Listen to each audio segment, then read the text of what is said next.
Um grande salve, galera. Professora Poli da Hora na área, língua portuguesa. Estou muito feliz de estar aqui com vocês. E agora a gente vai começar um estudo aprofundado de todos os assuntos recorrentes em provas.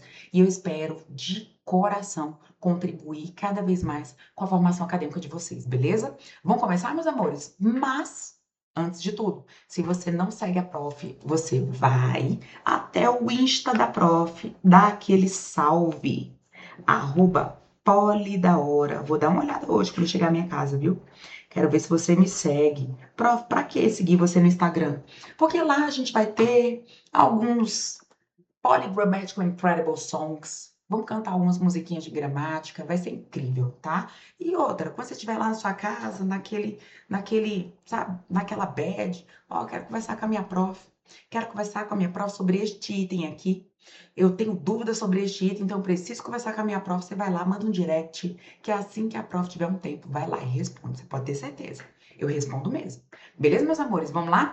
Então, conteúdo de variação linguística. Mas, primeiro, o que significa língua? Língua, linguagem. Vamos colocar aqui no cantinho inferior. Agora sim. O que significa, prof? Língua, linguagem. Bom, vamos parar para pensar no seguinte. A gente vai começar um curso aqui de estudo da língua portuguesa e suas nuances. Então, a primeira coisa que a gente tem que pensar é: acabou essa história de a gente achar que só o português padrão é que deve ser utilizado em todos os contextos de comunicação. De jeito nenhum. A gente tem de pensar que, claro, cada situação comunicativa vai exigir uma determinada prática da linguagem. Como assim, prof? Bom, em contextos em que o português padrão nos for exigido, a gente vai usar o português padrão. Agora, quando você está lá na sua casa, conversando com a sua mãe, com o seu pai, conversando com o seu boy, conversando com a sua girl, você vai ficar lá colocando português padrão? Você vai virar para o seu boy e falar amar-te-ei? Claro que não. Amar-te-ei, meu Deus, prof. Mas esta mesóclise, eu colocar este pronome no meio do verbo, não é tão chique para o português padrão? Claro que é.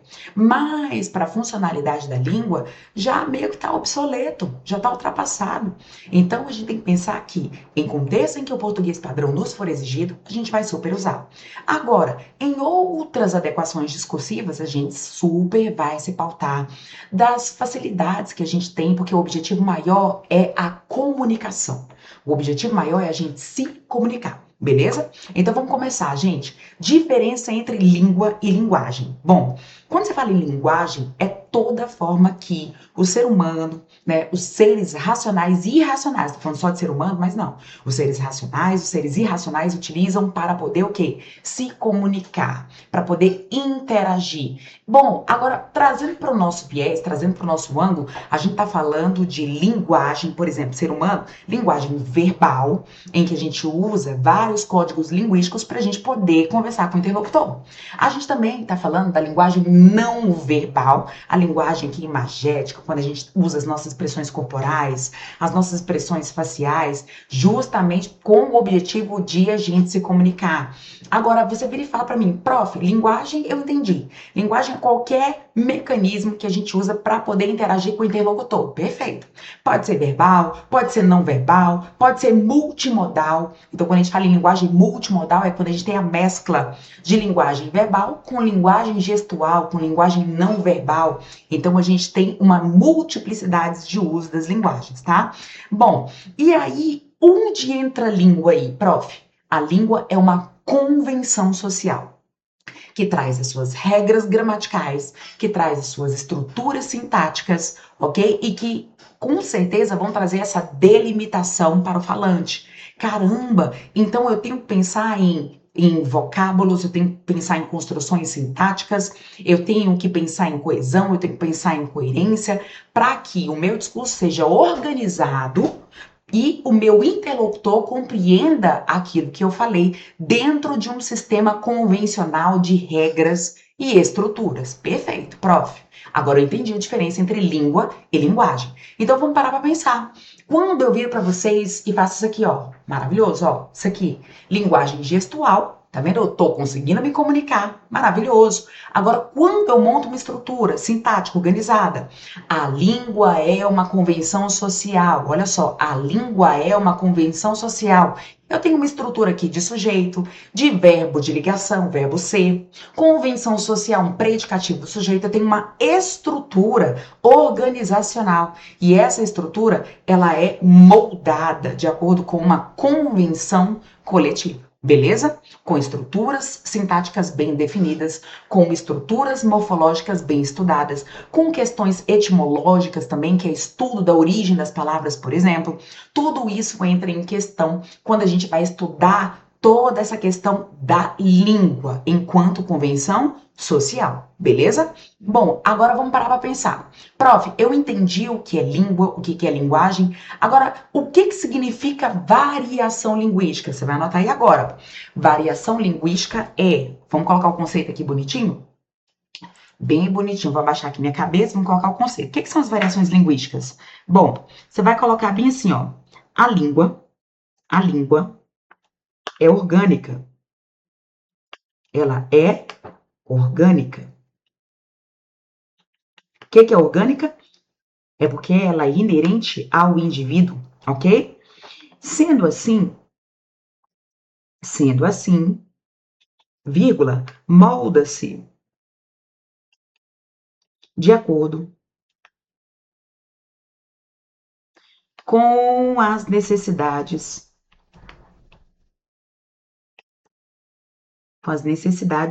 do falante. Nesse sentido, pode sofrer alterações no tempo, vírgula, continuemos aqui, ó, região para região, ok? Em contextos ou grupos sociais distintos. A essas mudanças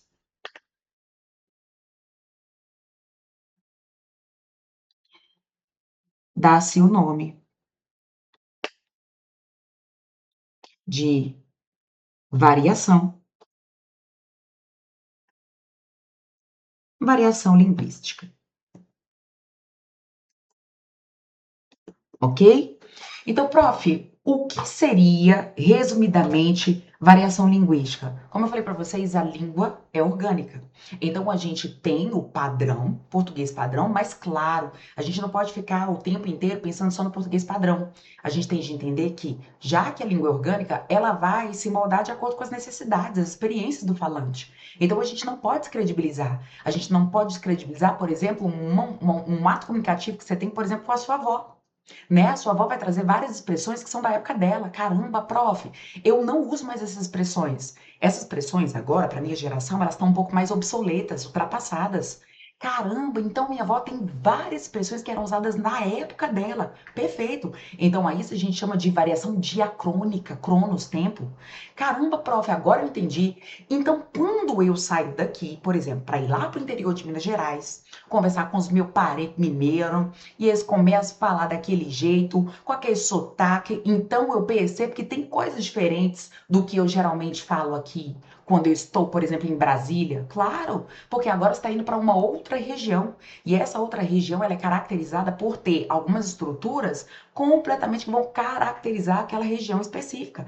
Caraca, prof, no primeiro então foi variação ao longo do tempo, agora é variação de região para região. Perfeito. Então a gente só vai ver exatamente os nomes dessas variações aqui agora. Vamos lá? Cortando para o material. Bom, primeiro, variação, coloquem aí, ó, diacrônica. Diacrônica, cronos. E as bancas vão chamar também de variação o quê? Histórica. Ou variação temporal. Então coloquem aí, ó, variação ao longo do tempo Beleza? Vamos colocar aqui variação diatópica, que também é chamada de variação geográfica. Então, a variação de região para região. A gente tem a variação diastrática. Variação diastrática também é chamada de variação social. É aquela que vai caracterizar grupos sociais específicos.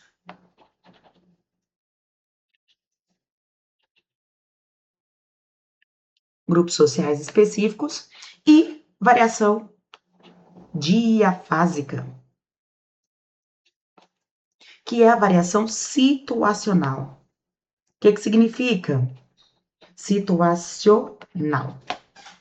Coloca aí, significa que agora são contextos diferentes, tá? Contextos distintos.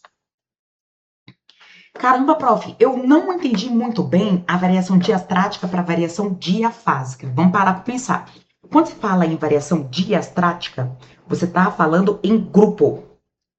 Grupo social com um jeito de falar específico, tá? Já já a gente entra no mérito. Agora, diafásica, a gente está falando de indivíduo. Agora, não é um grupo que tem um jeito de falar específico, é um indivíduo que, dependendo da situação em que ele esteja inserido, vai moldar o seu jeito de falar. Aqui entra aquela questão de linguagem formal e linguagem informal. Eu, por exemplo, sou professora de língua portuguesa. Ser professora de língua portuguesa, o que o pessoal espera? Que o tempo inteiro eu, inclusive na minha casa, no aconchego do meu lar, eu fique sempre usando português padrão. Não faz o menor sentido, gente. Porque aquele contexto é de aconchego, de informalidade, tranquilidade. Eu não tenho de ficar dentro da minha casa apregoando as regras gramaticais. Então, lá eu posso super mais tranquilamente usar o português mais coloquial, o português mais informal. Então, a diferença entre a terceira e a quarta é que, na terceira, quando eu falo em variação diastrática, eu estou falando de grupos que vão ter características de expressões específicas. Ok? Já já a gente entra no mérito. Então, são grupos que vão ser identificados por jeitos específicos de falar. Agora, quando eu falo em variação diafásica, é um indivíduo só. Um indivíduo que vai se moldar de acordo com contextos específicos o jeito de falar. Então, é só você parar para pensar no seguinte: você, dentro de, sei lá, você está conversando com seus amigos, uma conversa ali, tranquila, de bar. Você está conversando com eles, e aí, daí a pouco, você vem falar com um garçom e você vai pedir uma bebida. Você vai falar, por favor, gostaria que você me desse, por gentileza, por obséquio, uma bebida? Você vai falar, me dá, me dá.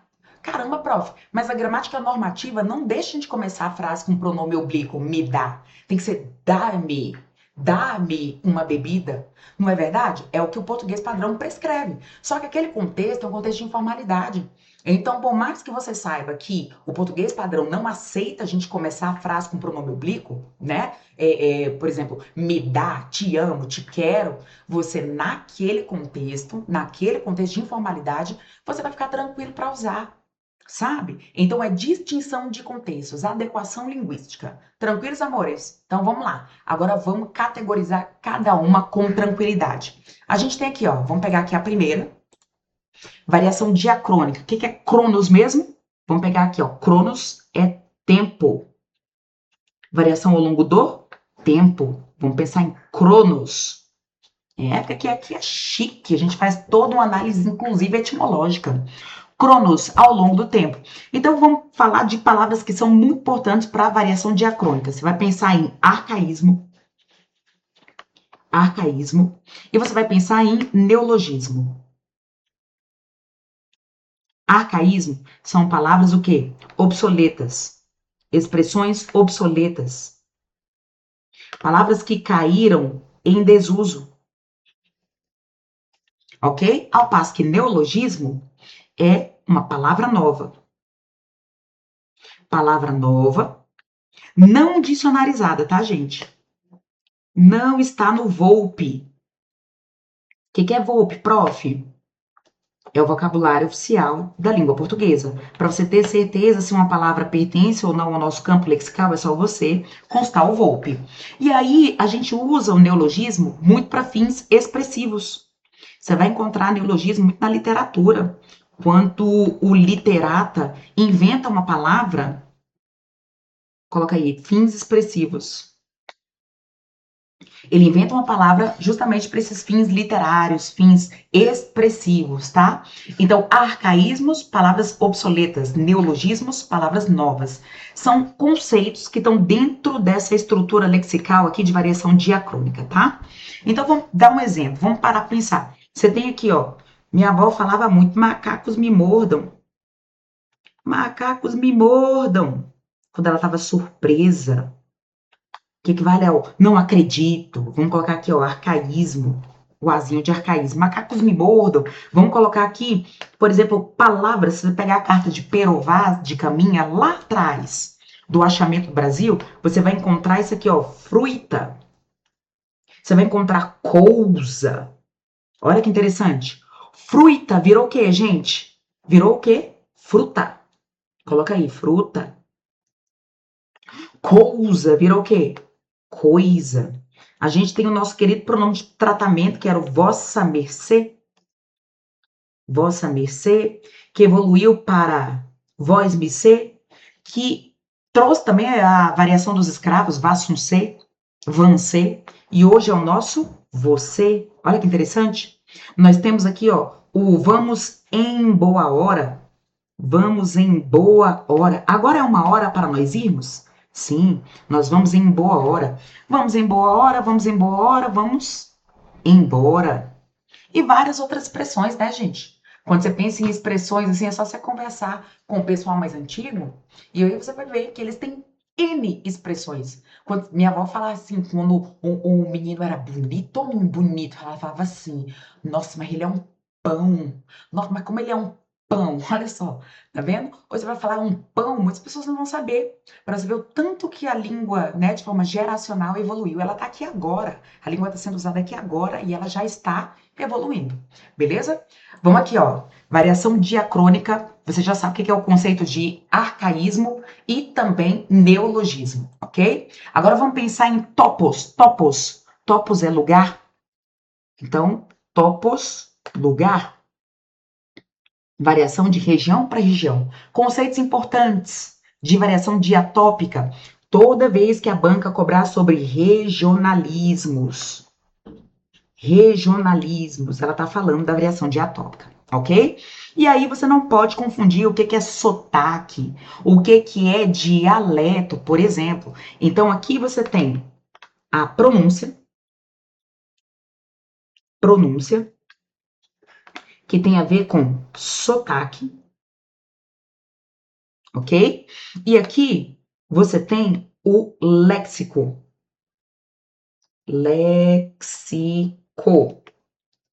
que é o vocabulário.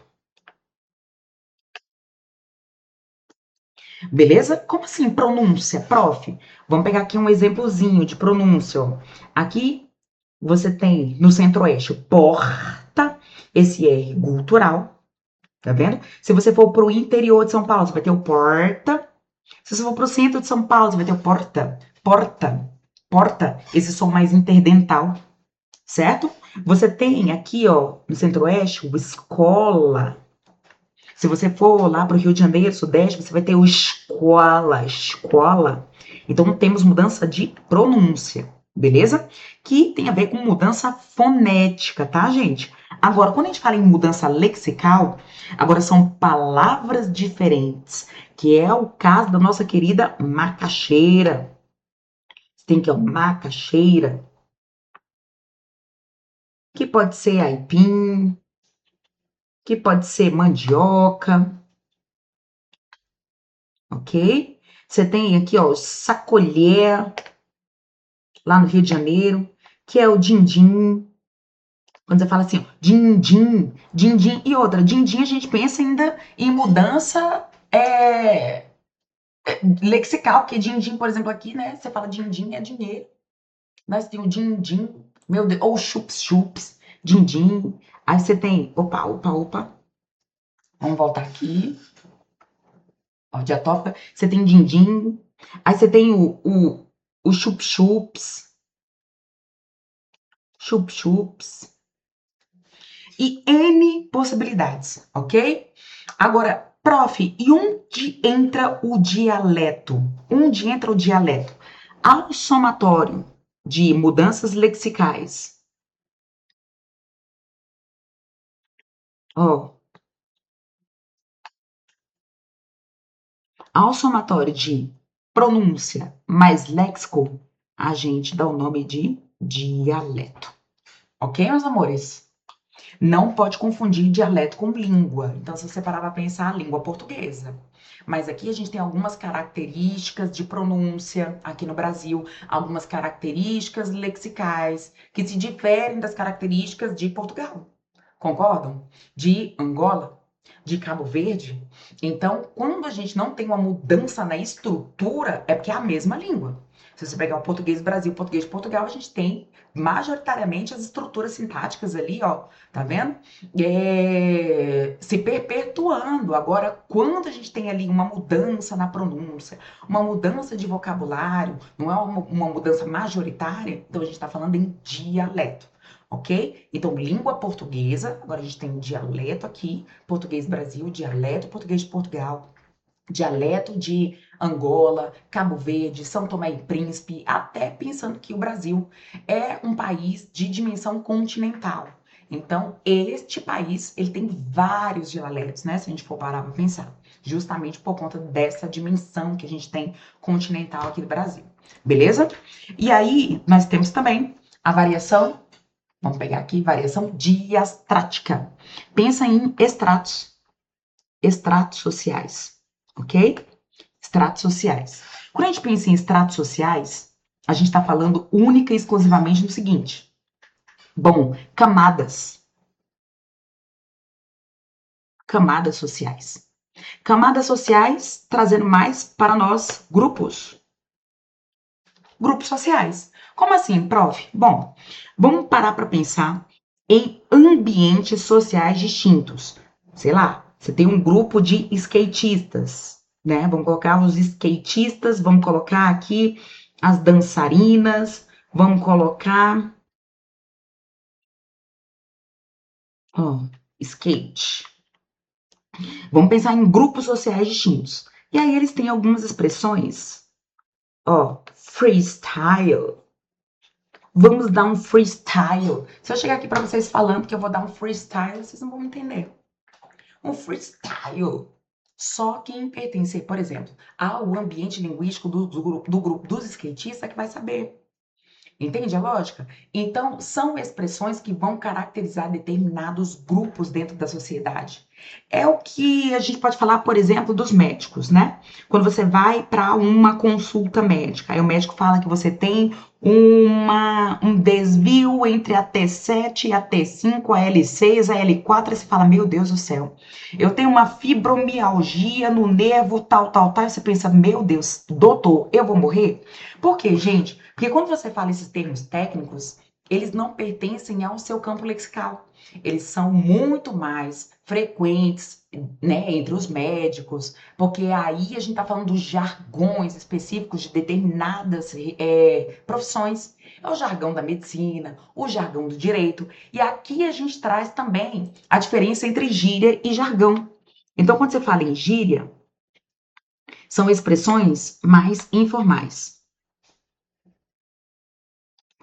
ok? De determinados grupos sociais. E o jargão, a gente está falando em grupos profissionais, ok? Já viu? Por exemplo, grupo de condomínio conversando. E aí, o grupo de condomínio conversando naquele ambiente WhatsApp. Eu não sei se vocês param para pensar. Pergunto para os pais de vocês, como é que rola aí no grupo de condomínio? Você vai encontrar sempre um advogado no meio de um ambiente linguístico totalmente heterogêneo, colocando expressões jurídicas. Porque esta situação tem de ser resolvida ex tunc. ex nunc. Meu Deus do céu, mas por que que ele tá dentro de um ambiente totalmente heterogêneo linguisticamente, falando expressões que são típicas do grupo social, do grupo linguístico, né, do qual ele faz parte? Não faz o menor sentido. Então, quando a gente pertence a um ambiente muito mais heterogêneo, a gente tem, teoricamente, né? Claro, a gente tem que tentar universalizar a fala para que a gente consiga falar de forma com que todos os interlocutores consigam compreender. Aí vem o Biru, tá lá no grupo do condomínio falando ex tunc, ad eternum, porque esse problema está ad eternum. Não, gente, para. Para, você vai falar de eterno, ex tunc, ex nunc, lá dentro do seu ambiente jurídico específico. Isso é que é variação diastrática. São expressões que são usadas para poder identificar determinados grupos discursivos. Entenderam a lógica? Aí, quando a gente fala em grupos, a gente está falando de variação diastrática. Por quê? Quando a gente fala, a gente particulariza, agora não é variação diastrática.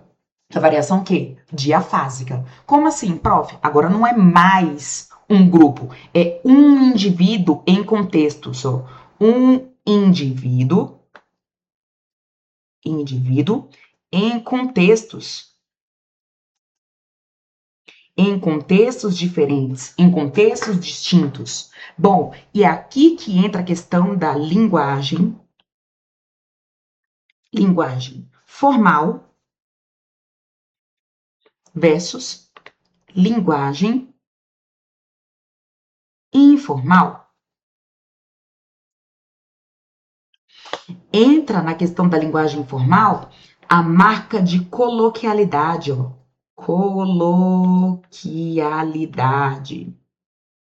É a mesma coisa. Então, quando vocês virem falar sobre linguagem coloquial, marca de coloquialidade, tudo remete ao uso mais informal, mais tranquilo da língua, tá? Ao passo que linguagem formal remete muito à questão de norma culta, ok? De norma culta, um nível mais intelectualizado. Caramba, prof, então o que que significa? Bom, vamos parar para pensar no seguinte.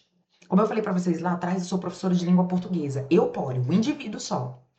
A gramática diz que, lembra? A gente não pode começar a frase com pronome oblíquo. Te amo, te quero, te jogo na parede, te chamo de lagartixa. A gramática diz que não pode, né? Só que você acha mesmo que eu vou chegar à minha casa pro meu marido e vou virar para ele e falar: amo-te, quero-te? Meu Deus do céu, que coisa mais horrorosa, gente. Parece que até o amor vai diminuindo aos poucos, não é verdade? Tem que ser como? Tem que ser linguagem informal mesmo. Porque naquele ambiente discursivo eu não preciso ficar apregoando as regras do português padrão. Essas regras tão eruditas. Não dá para virar para ele e falar: amo-te. Entende a lógica? Você pode falar: ó, te amo. Beijo, vai com Deus. Vai com Deus. Tá bem? Tá bem. Olha aí o tá.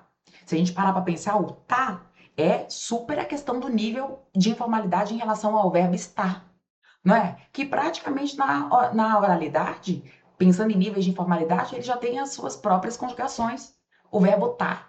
Eu tô, e tu, tá, e ele, tá, e nós, tamo, e eles, tão bem demais. Ok? Então a questão é você fazer distinção de contextos. Em contexto em que o português padrão te for exigido, você usa. Então vamos parar para pensar, você é um palestrante. Você vai falar sobre determinado assunto para uma comunidade acadêmica. Então, ótimo, naquele momento você vai super se pautar do português padrão, da linguagem mais formal, da linguagem mais culta.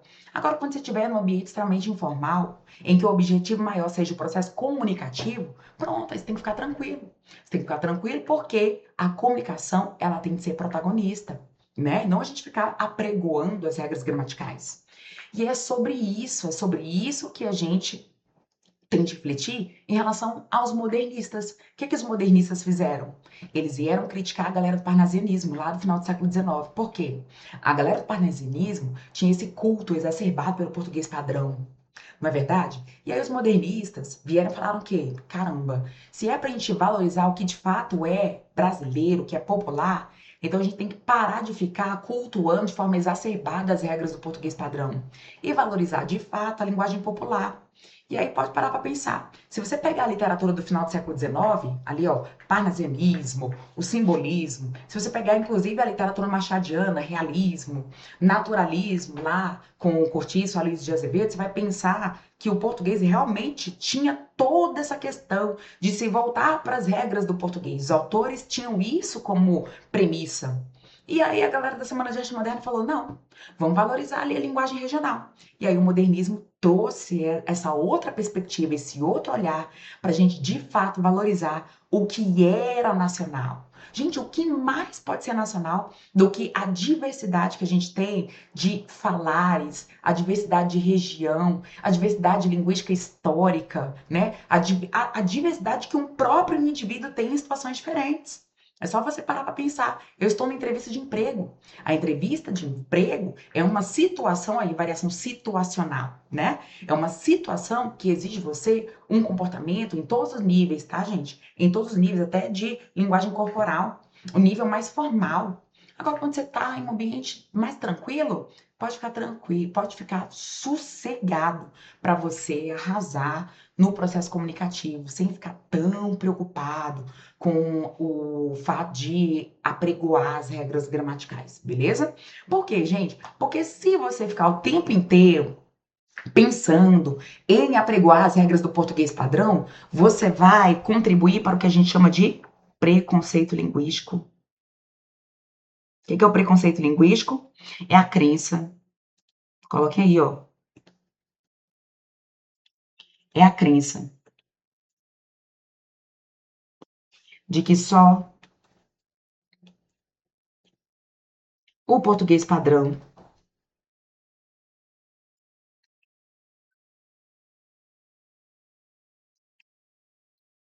é que deve ser usado em todos os contextos de comunicação. Comunicação, beleza? E essa crença, obviamente, vai gerar o estigma. O estigma, e aí você, se tiver concordando com esse conceito de que só o português padrão é que deve ser usado em todos os contextos de comunicação, você está contribuindo com o preconceito linguístico, né? Você está desvalorizando as variações linguísticas como um todo. Lembra? A língua é orgânica. Então a gente precisa valorizar o ideário linguístico, a construção que o indivíduo tem. Entenderam a lógica? E claro, gente, vamos parar para pensar principalmente na prova do Enem. É uma prova democrática, é uma prova que vai super valorizar todas as formas discursivas, obviamente, desde que respeite os direitos humanos, lógico, né? Então, a gente não pode ficar pensando que só o português padrão é que deve ser usado em todos os contextos de comunicação, não. Isso daí é um pensamento usado para fomentar a ideia de que a língua é segregacionista. Não, a gente tem de usar a língua para incluir, ok? Para incluir. Tranquilos, meus amores? Foi um prazer. Fico por aqui. Até o próximo bloco.